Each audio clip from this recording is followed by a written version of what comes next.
Chelsea, why? I can't. And then she kind of walked off. Welcome to Balance Sports, a show at the cross-section of women's basketball and a gay time. This is what happens when two best friends catch up twice a week to talk hoops in front of a green screen. From interviews with legends to blunders on camera, covering Coach's game plan and also her wardrobe. We're here to grow the game and have a good time. This is Balance Sports. I appreciate y'all. This is Breon January. I'm Jewelz. I'm Brianna Stewart. This is Ezzy, and you're watching Balance Sports. So here we are, post-game, Game 3. We lost. What are our initial thoughts? What are your initial thoughts? Chelsea, why? I can't. First of all, one of the best games I've ever seen in my life. Truly a privilege. It was like, this is basketball. This is incredible. They put on a performance. Yeah, beyond being absolutely destroyed, distraught, and emotionally wrecked from the Storm not winning that game, in the press conference, you hear people like Stewie Asia Wilson, Coach Quinn, and Becky Hammond saying that's one of the best games I've ever been a part of. When legends are saying that kind of stuff, it just kind of pinch me. Now, the Storm needed this one. That hurt. That hurt a lot. In the post-game press conference, Sue looked angry and Stewie looked super frustrated, and I think it's a really hard turnaround to get 48 hours. Okay, we got to do it again. Yeah, and they're allowed to have those raw emotions afterwards, but this is the game they needed. Kind of like with the first game, they steal one at home. They needed to win this one for sure, and so it just feels like such an uphill climb. Exactly. They'll have to beat the Aces twice now. It also, such a close game that the whole series has been really tied, right? So I think when you've let games like this slip out in the last minute, it hurts even more. And that being said, I thought the Storm did an excellent job fighting back. They were really down the entire first half. I thought the Aces stuck to their game plan. Becky said before game they wanted the first 5 minutes to be great. They were. Awesome. You know who else was great for 45 minutes was Chelsea Gray and Asia Wilson. We have no answer for them. None. And I thought we had a good performance too. A lot, multiple. I don't have my stats in front of me. Actually, it might be in my pocket. I do, actually. Let's pull up the stat sheet. 5, maybe 6 players from Storm in double digits. My hands are still shaking from the game. 1, 2, 3, 4. Brianna Stewart, Tina Charles, Jewel Lloyd, Sue Bird, Steph Talbot, and Ezzy, who were in double digits. Steph Talbot and Ezzy did great jobs off the bench. Great jobs. It was really well distributed. It just wasn't enough because they have more All-Stars than we do. They have more. They just have more, and it feels a little impossible. But god damn, they're good. I mean, we're good too, but I think I've picked wrong every game in this series. Okay. So I'm going to say Storm. I'm going to say Aces the next one, just so we'll hopefully win this. I do think I was really, really proud is a weird word to use here, right? But there was a play last year. I do want to talk about Jackie Young when they were in the finals. There was a play drawn up, and a lot of people talked about her running away from that play. She didn't get the ball. I thought, what a cool encapsulation of Becky as a coach of the year and Jackie as the most improved player to be we have a lot of different plays, and she said this in the post game, who do you stop on our team, right? But what faith in a player like that who had a moment where they were not going towards the ball in last year, and now they are winning a game-winning they're hitting a game-winning shot to potentially send them to the final or to a game closer to the final. That to me was just, I wanted to ask about that so bad. The press conference was going, but I really wanted all season let's get into overtime. I didn't want it. I wasn't ready. I didn't want the smoke. I didn't want that overtime seriously, smoke. I thought I did, but I didn't. In reality, oh man, this is cut. It feels like a snowball's chance in hell that we can beat them twice in a row. That is how I'm feeling. Why does it have to be cut? You know what it really felt? What it really felt like is when Sue hit that 3 right over there. Let me go reenact it. Let's go reenact it. And then she kind of walked off. Anyways, it felt like when she hit that 3, that was gonna. My mind started dreaming, and I said, "That's gonna be our moment when we were in the championship." We look back and think, in Sue's final year, she hit that, and then these heifers from Vegas decided to keep playing basketball. I tell you what, the nerve. Yeah, they had a lot of nerve. They never. I will say the Aces never quit. Somebody asked a question about how do you after Sue hit that, how did you keep going? It was because they never thought for a second. He asked Asia about something about her mindset. I was it's quite clear that their mindset was we are going to win this game. They never thought for a second that they weren't going to win this. And look at that. Seems like there was discussion going on before that last play happened in regulation as well, whether we should be fouling them or not. Coach Quinn, I've never seen Coach Quinn like that. I've never seen Coach Quinn like that. I was going to say speak like this. She was different. It wasn't, she's still like the best person in the world, but she was just like, this was on me. Yeah. I think she could really tell that there was a lot of things, but how you're talking about Sue was angry. I think she came to this press conference clearly feeling some kind of way about what she thought was a travel on Asia and regulation. She did say that. The one where Asia traveled? I just like when a coach, that game did not happen in the final minute, right? No. Like she did not take credit for bringing them back into the game. I've already seen people on Twitter say she should lose her job for this. People are so, I know, I literally got on my Twitter just now. I was like, y'all are acting fools because of one play. She also brought her team back. Are we not going to recognize this? So props to her for taking the credit. That's what a coach does, but they played in a fantastic team. They played a really, really powerful team. I believe in the Jackie Young play, we had a foul to give. I think Ezzy was supposed to make a stop here. I think that's what was likely supposed to happen. I think her inexperience is kind of what Sue was alluding to. That I feel even more correct about that because when Coach Quinn came in, she was like, someone asked about, the lineup in the last minutes or maybe in overtime, and she was like, I just wanted vets on the floor. I think Ezzy's inexperience maybe showed there, which is tough, and I think maybe that's why Coach Quinn was like, I'm taking responsibility for this, which I did appreciate. Like, that's a lot of pressure to put on Ezzy being such a young player that, like, hey, you fucked up. That's not something you want. That's not a confidence builder. Absolutely. At the same time, when people saying, I like the coach taking it on them, she didn't say anything about, we missed way too many free throws the last minutes of the game, which are something that would have turned the game as well. If that was one of those missed free throws that I believe Tina missed 2, Stewie missed 1, and a +1 situation. There's a lot of factors that went into it. We really harp on the last minutes of the game, but I felt like Jewel got a slow start, right? If we had a better first quarter, first half, this would have been a different game. And it's the game of basketball. Coach can sit there and say that's on me. I wanted veterans in the game. Well, thank goodness she had Ezzy and Steph in earlier because they were the reason Steph Talbot scored all 12 of her points in the fourth quarter. We are not in that game unless coach puts that in. So it's just this push and pull. You hate in a game like this that someone has to lose, but that's what happens when you put two fantastic. This feels like the finals. This really not does. The semis. This feels like the winner of this is like just walk into the finals. That's not how it's going to work. Chicago, Connecticut, we see you. We'll get to you later. Much respect. Yes, it felt when we're watching the game and I was like, ooh, this is a game that's like going to be one of the great games that we reflect on. So, okay, those are our initial thoughts right after the game, and we wanted to share them with y'all. We will be recording in less than 24 hours. All right. The freaking Las Vegas Aces. The Las Vegas Aces won this game 110-98 in overtime. Super high scoring, super fun, incredible playoff basketball.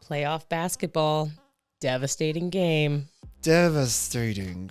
Jackie, Asia, Chelsea. I've been like the whole thing again. That team is too good. It's scary. Ugh.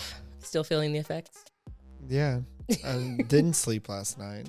Same. I was up pretty late, just feeling, as if I was in the game and a little just amped. I feel like y'all are going to come for me because I said we don't have a snowball's chance in hell. It's of winning the back-to-back. That's what it is. I believe that the Storm will win Game 4. It's another because they have to. And we'll get to Game 5 when Game 5 comes. Today, they're not practicing. They're just watching film and, making some mental corrections. A lot to be corrected from the film and the mentals. How are you feeling? I find myself speaking in cliches and unable to stop. But I think when your back is against the wall, you kind of have to do this, right? Yeah. It's exactly what you said. They have to win 2 games. In my mind, I go, take it 1 game at a time. That's so cliche. Right. In my mind, I was thinking back through that game, and I go, games are won and lost in the final minute of the game. And that is so cliche, but that every game in the series has come down to that. And it's just a matter of, there was a lot of different things we talked about it. There's a lot of different reasons that game ended the way that it did. Yes. But it boils down to when these two teams are so close, that game was decided by a shot, by a couple free throws. It's the small intangibles that sort of make these differences. And I'm still distraught. Still. And Jackie, the nerve of you to say that if you need to get good at somebody's game, Jewelz did an interview. You guys are going to hear about it. We'll get to it later, where you asked Jackie a beautiful question. If I want to be a good Jackie Young, that's not exactly how you asked it. Y'all know we workshop some questions in this house. She said, get to the basket. That's what she said. You got that before, and you didn't want to step over in the huddle and tell everybody what was to be expected from Miss Jackie in those final seconds. Yeah, it was really my fault. I let the team down. Very sorry about that. It's because our seats were moved to this game. Okay. Upon further reflection, I am going to put the brunt of this with Coach, which she took responsibility for and said it's on me. I'm also going to put it on Stewie and Jewel Lloyd. And that is because they are the leaders of this team. They combined for 37 points. That is not enough for a semifinal matchup against the Aces. It's just not. And I know Stewie did a lot. She had a 20-point game. We needed more. We just needed more. She wasn't very efficient. And again, she's like the best player in the world. She had 47% from field goal percentage. That's not enough. She was 9 for 19, 0 for 1 from 3. Jewel had 30% field goal percentage, 6 of 20, 1 of 7 from deep. These are our stars. This is who this is built around. And we needed more from them. When I was making the notes for this game, we had said in the other game, if Stewie had help from anyone, right, it would be great. So this game, we had a lot more help across the board. We had double digits from 6 players? Yes. 6 players, 2 off the bench. But you have to juxtapose that by the 2 stars for Vegas scored 61 points. Asia Wilson was 14 of 20 for 34 of the mother effing things. She also had 11 rebounds. And then Chelsea Gray was like, I also will drop a 29 piece with 12 assists. One of those assists is what sent the game to overtime. Yeah. She has some nerve, Chelsea Gray. She needs to stop. For real, it is unfair, the thing she does. When she does that scissor kick 3-pointer where it seems like she is having to get all of her might, and then it hits nothing but the bottom of the net and just air taken out of the venue. Very much that. That was an incredible game. Again, y'all saw our end of game recap on the court there. It's an uphill battle. Oh, this game, if it just would have ended differently, we would be saying different things. But I thought Coach utilized the bench really well. I thought when Steph and Ezzy came in, they were hitting their shots. Stephanie Talbot scored 12 points alone in the fourth quarter. Mm-hmm. She's a huge reason that we were in this game. She did what she had to do. And I love Becky acknowledging afterwards that we pulled this out because one team had to win and one team had to lose. We just got lucky in this, but we know they're going to come in and make their own adjustments. And just because we won doesn't mean that we're not going to look at this film and have to change a lot of things for the next game too.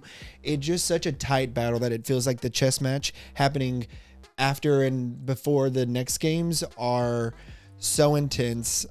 I don't want to make any more predictions because I've been wrong on every one of them. Let's get into game 2. The other game was the Sky versus the Sun. Chicago were the victors, 76-72. A little bit less offense in this one, mate.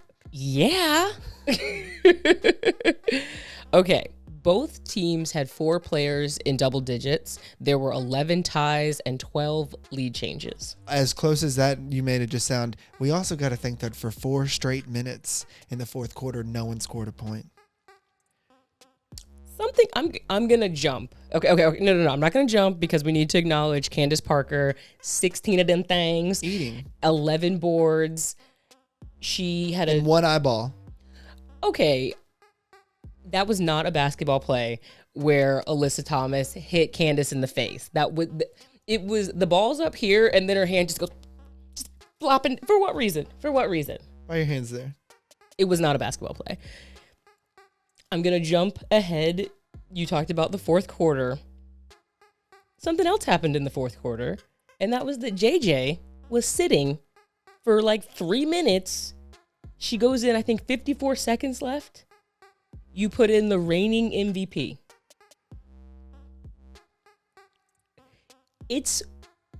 I feel like we're watching the wheels fall off of this. Off the bus.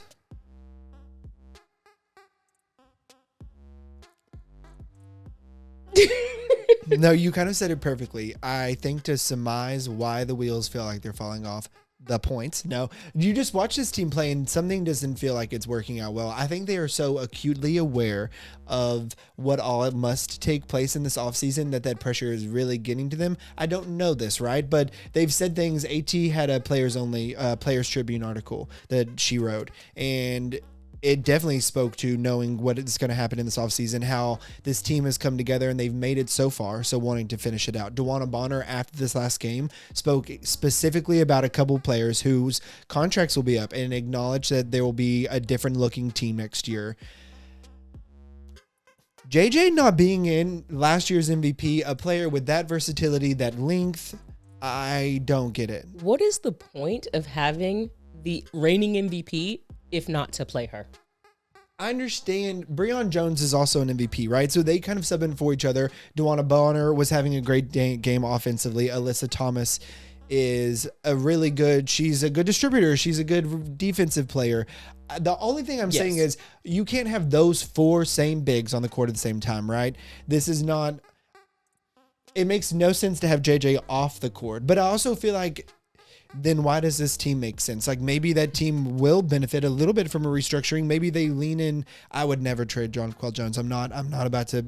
If I'm the Sun GM, don't listen to these words I'm about to say. I will say trade her because what if we got her? I don't know. I'm just throwing out ideas. It just seems like they have four chefs in that kitchen that cook very much the same meals, and that somebody need to make an hors d'oeuvre or two. Let's hear from Coach Curt Miller. On layups. Any suggestion on pro players making a layup? Like honestly, I'm gonna get fired because we can't make a layup.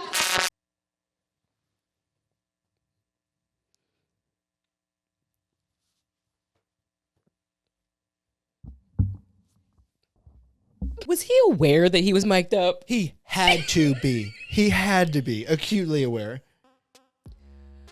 Okay, he's not wrong, but this is not the time to talk about it. Like, I feel like that is the conversation, as a former coach, that's something you say to the assistant coaches, like on, when the huddle goes, the players over here and the coaches over here. And I'm like, that's what you say to the coaches. Go get them, Pokey. It's that one. Like, send them over there while I'm over here cooling down. Oh my word. No. I'm going to lose my job if y'all can't make a layup. That part really killed me. Oh, okay, coach. Now we'll play.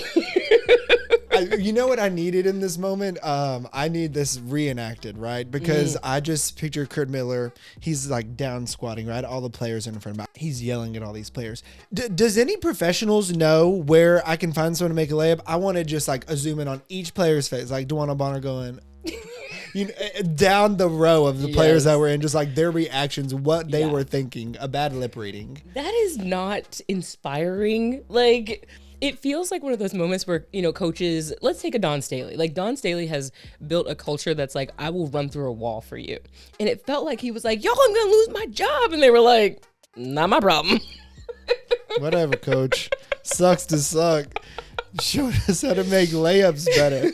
Imploring them. Yeah, it wasn't just like, if we do this, he goes, it'd be great if you could do the simplest shot in all the games so we could win. But if not, I'm cool not working here. Someone put that mic on him. He knew he was mic'd up. I love that it was caught on camera. Yeah, that was instant classic. So we've been talking about the energy of the Sun. I will look at Candace Parker after this game. I'm going to share the tweet. We'll put it right here. There was a picture of her kind of hugging Kalia Copper afterwards, giving her just, uplifting her. This was not a great game for you. We still won. Look at the scoreboard. We're going to be fine. That's after a game.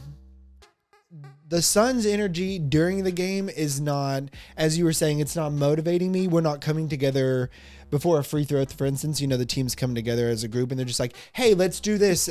Suggestions, reminders. This team's coming together like, why didn't you tell me she was coming on that screen?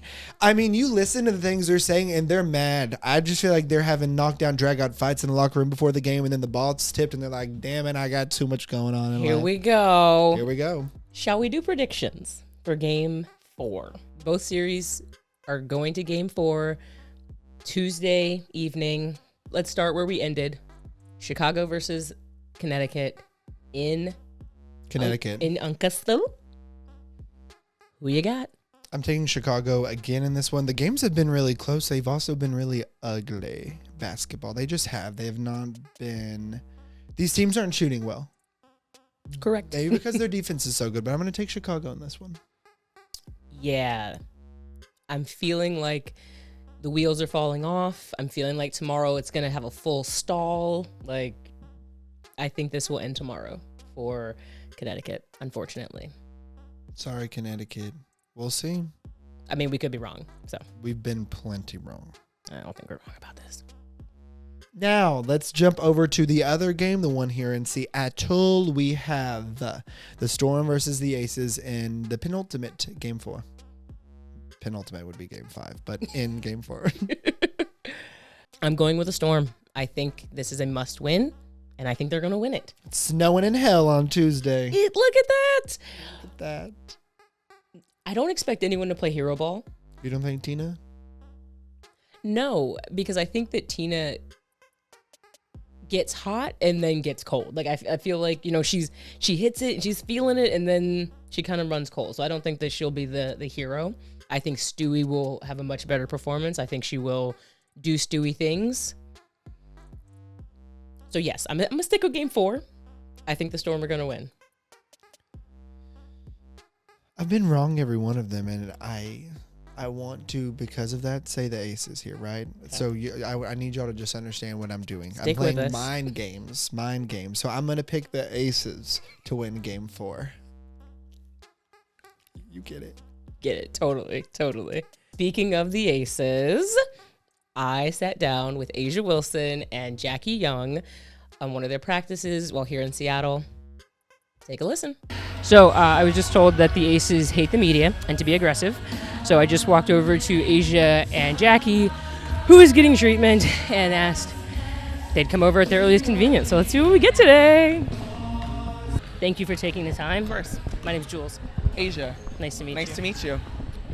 All right, congratulations first on getting Defensive Player of the Year. Thank you. I know that that's not what you're seeking. You're seeking the championship. But it's nice to be, honored. I'm wondering, is that at any point do you set that goal and say, I'm going to go after this. I'm going to be the best defensive player. Or the mindset is more like, I'm going to do what I do, and if I get an award, that's what it is. It's definitely that last one. I'm going to always be me. My biggest goal every season is to be better than I was last year. And I put that on all cylinders of my life, of my job, everything. So I don't really look at checking things off my list as accolades-wise, just being a better me, and showcasing what I've been working on in the off season. That's what's up. We here like to eat a good meal. I'm wondering who makes the best meal for you to fuel you? Oh, man. I mean, growing up, I would have to be cliche and say my parents. Like, they really just made sure that I had everything that I need to make sure that I was good and ready for school or ready for anything that I was taking on. I love those things. I'm also a snacker, so any snack is a good snack to me. I love just buying anything that makes it taste good. Okay. So, yeah, I'm kind of a hoop foodie, but I try to be, like, safe and healthy in my food choices sometimes. That's what's up. What's a good meal? What's a go-to meal that you enjoy? Oh, off man, the top I of the love dome. me some pasta. I'm a carb fanatic. I'm a carbaholic, so pasta is always the way to go. Alfredo, fettuccine, rigatoni, anything. Like, I'm a pasta lover. I want to thank you for being a mental health advocate. Oh, yeah. I think especially as a black woman, like talking about that, of course, here we are, black women leading, right, doing that. I'm wondering, what are like one or two things that you do to keep you mentally healthy? Yeah, I think the biggest thing is just shutting things off and prioritizing my life, understanding and giving people boundaries and giving things boundaries. I think as black women, we feel like we have to, well, it's not like we feel like, but we have to work 10 times harder than the average person just to be seen, just to put a foot in the door. No matter, we could be overqualified and still have to work 10 times harder. So understanding that and knowing that, don't let it drain me. Don't let it take over who I am, and always realizing who I am and understanding that sometimes people need boundaries, and I'm going to prioritize my health and my mental health before anything else. And I think that's so key, especially for the black woman, because like I said, we get swept underneath the rug. We don't get enough love, no matter how good we are. Sure. And I hate to go on a rant, but like, it's real life. It's stuff that we live, and people don't understand that because they see the end goal. They see us thriving and being blessed. And it's like, you don't understand how many times I've cried. You don't even understand how many times I prayed for this moment, just a pinch of this. So I think that's just the biggest thing, is just understanding that within ourselves. Got you. Can I ask, who do you lean on? Like, who is that person that gives you that support? Or people? Yeah, I would have to say my parents. Like, my parents, I get so emotional just talking about them because just the sacrifice that they've made for me to be here. And I know they've heard it all. People say overbearing parents, overprotecting parents, and it's like, no, they just wanted what's best for me, and they understood what I deserve and what I needed. So at the end of the day, I lean on them through thick and thin. They get on my last nerves, and I'm pretty sure I get on theirs. But it's a beautiful sight to see because, like, I didn't get it out the mud. Right. I didn't have a hard story. Yeah. Had 2 healthy parents. We weren't the richest, we weren't the poorest. So we just really made it work, and they made sacrifices for me to be here, and I give it all to them. Appreciate that. Thank you for sharing. I'm really big on leadership, and so I'm wondering, what about your leadership is really effective? I guess I'm not rah-rah. Like, I'm not getting in your face screaming and yelling and trying to tell you what to do or things like that. Like, that's not me. I'm going to try to lead by example and by my actions, and if you follow, you follow. If you don't, it's no bad blood. Like, I'm not about to harp on things. We all pros. We're all adults here. Like, you know what's right and what's wrong. You feel it in your gut just like anyone else. So at the end of the day, I'm gonna let you figure it out, and I'm gonna still be here. I think that's the different take on leadership. A lot of people are like, hey, you need to do this, and like, you need to do that, and I'm like, that's not me. But like I said before, I will cuss people out if need be. I will put my foot down if need be, but majority of the time, people know. I don't need to harp on it. Right. And like, that's just my approach to leadership. Gotcha. Last one. Yeah. What you're on is Balance Sports. Yeah. We did our own little award show. Yeah. And we asked, like, who's the most entertaining person in the WNBA? They voted the Aces team as the most entertaining. And I agree. Like, y'all really give the vibe of, like, you know, we're about our business, but also we cutting up in the back of the classroom. And I'm wondering, do you think that camaraderie is a key piece to your success? For sure it is. It is. I mean, like you said, like, we're like, don't get it twisted. We're really good at what we do, but life is entirely way too short just to be stuck up or just stern. Just like, relax, have fun. This is a game that we love. We made it to the professional level by doing great things, and it's like, why not have fun while doing it? Like, I get paid to do something that I love. Why not have fun with it? And if I have a team that's behind me 100% for foolishness, I'm all for it because this is what we work for. It's hard work. Just let loose, and I think that's us. So yeah, That's it what's definitely up. helps us. Thank you so much, AJ. I really appreciate it. Good luck tomorrow and moving forward. Thank you. Thank you very much for doing this. I really appreciate it. No problem. I'm Jewelz, by the way. Jackie. Nice to meet you. First, I want to say congratulations on getting Most Improved Player. Thank you. I know individual awards are not what you're seeking, right? You're seeking the ship. But I think it's nice to be honored for your efforts and your talent and your hard work. Along those lines, there are some bench players, you know, players that are coming off the bench. Can you share, like, what they're doing to contribute to this winning culture and what y'all built here? Yeah, they're making an impact as soon as they step on the court. We know, I mean, as soon as they get on the court, they're going to help us. They can all shoot the three. They can play defense. They do the little things for us. And like last game, Bay had 8 rebounds for us. She could shoot it. And so we really count on them. We know that in order for us to win, that it's going to take the starters and the bench. So, I mean, the whole team. Full team. You are a quiet leader, right? I've heard in other interviews you say you lead by example. Can you share what are some of those things that, like, what does that look like? How do your teammates know, oh, Jackie means business, or like the nonverbal things you're doing that let them know? Yeah, I think just being locked in every day, coming in, working hard, getting shots up before practice, after practice, just whenever. And I put a lot of work in on the court, and I think that really shows. I'm never going to be the loudest on the floor, but I think, like some of the things I just mentioned, just working hard and doing things the right way are ways that I try to lead. What's up? Do you ever worry about not being loud enough? Like literally in a screaming, like when it's a bunch of fans, do you ever worry like I'm just not loud enough? Yeah, yeah, but I just try to talk early. Stay ahead of it. Yeah. Nice. That's Yeah, good. That's a good tact. game. That's a tact. You know, I always want to share value, like for the quiet leaders. Like that's something to be thinking about. Just say it sooner. I just love that. So I play for a basketball league, Queer City Sports, and if I want a Jackie Young Light game, right? I want to add that to mine. What are 2 things that I can work on to like get Jackie Young in my game? I guess being able to get to the basket is one. That's what I've been able to do my whole life, and this year just shooting a 3. I think that's the biggest thing. It really helped to just expand my game, and so Asia wouldn't get double teamed. Helping they out. have to choose who they want to leave this year, and so just being able to shoot the three has definitely helped a lot for me individually and the team as a whole. Okay. I am very interested in what WNBA players are listening to. I mean, I listen to music, but Who is it? Let us know. I listen to a lot. I mean, anything. Anything this year that's like, ooh, that pop. Like for me, it was Lizzo. I keep pushing Lizzo, and they're like, Jewelz, stop.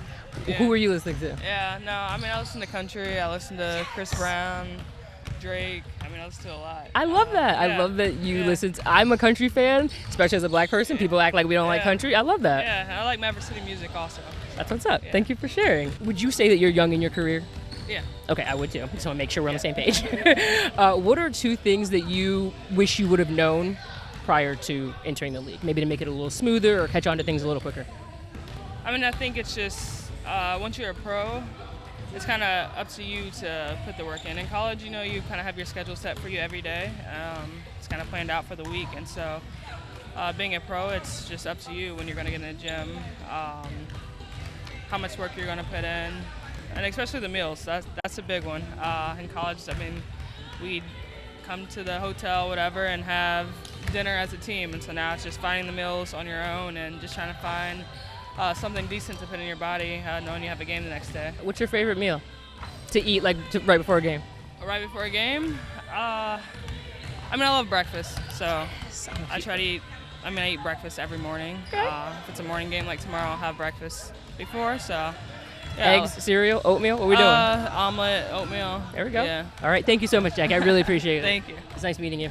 And good luck. Thank you. Incredible interviews. I love that happened before their game, that Jackie, you had no idea that Jackie was going to hit this game-winning shot, and you got this interview, her talking about getting to the basket. Send it to the Aces.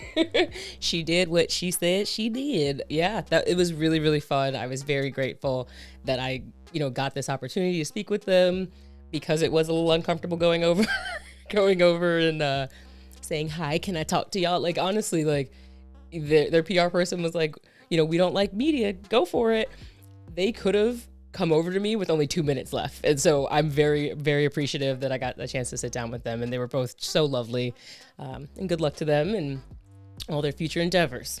I love that you did that. We're in the same boats a lot of times going to these games, and Seattle is very much, they will pull the players over to us. So when you told me that the Vegas PR team said, we don't like this, go grab who you want, good luck, that is incredibly nerve-wracking. I want the audience to know how hard that is to walk up to A'ja Wilson, an MVP, arguably one of the biggest, best voices in the league, and ask I don't mean to like drag your questions, but like goofy, funny WNBA questions. The interview was great. Thank you. Proud of you for going to do that, and just looks so great. Thank you.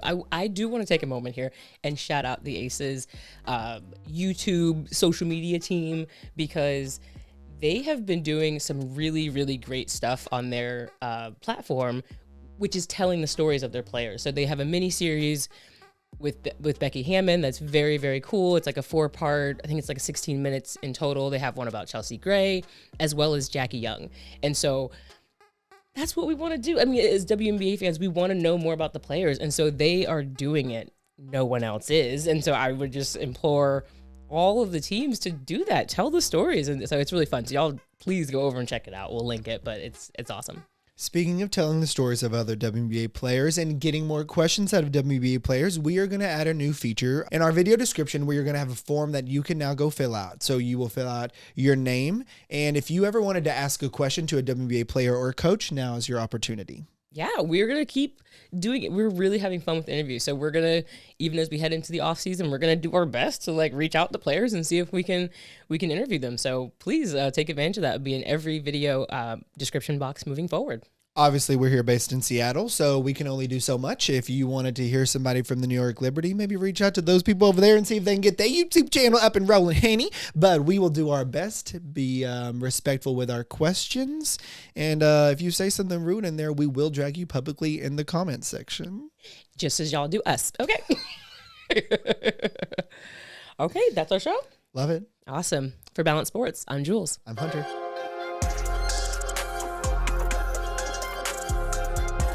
In this win, Candace Parker tied Tamika Catchings with 27 playoff double-doubles. A'ja Wilson became the second player in WNBA history to play all 45 minutes of a single overtime game, joining the Detroit Shock's Deanna Nolan, who did that twice. 45 minutes, I'd be exhausted. Wilson also became the first player to post back-to-back 30-plus points, 10-plus rebounds in a playoff game. What are they going to do in Game 4? Hopefully rest and sleep, because she's so tired that she just wants Seattle to send her back home, or she can have a good old home cooking pasta meal in Vegas, baby.